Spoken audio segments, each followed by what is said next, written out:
যুক্তরাষ্ট্রের ক্যালিফোর্নিয়ার San Diego চিড়িয়াখানায় থাকা সবচেয়ে বয়স্ক গালাপাগোস গ্রাম বা কচ্ছপ আর নেই। দীর্ঘদিনের ভোগান্তি ও বয়সজনিত জটিলতায় কষ্ট কমাতে 141 বছর বয়সী এই কচ্ছপটিকে মানবিক উপায়ে হত্যা করা হয়েছে। চিড়িয়াখানা কর্তৃপক্ষ 20 নভেম্বর তার মৃত্যুর বিষয়টি নিশ্চিত করেছে।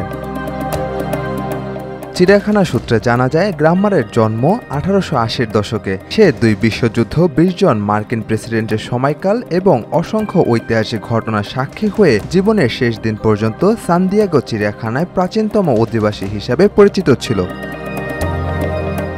গ্রামারকে সান দিয়েগো চিড়িয়াখানায় কখন আনা হয়েছিল তা নিশ্চিতভাবে জানা যায় না। কেউ বলেন 1931 সালে নিউ ইয়র্কের ব্রোঙ্ক চিড়িয়াখানা থেকে আনা হয়েছিল গালাপাগোস প্রজাতির এই কচ্ছপকে।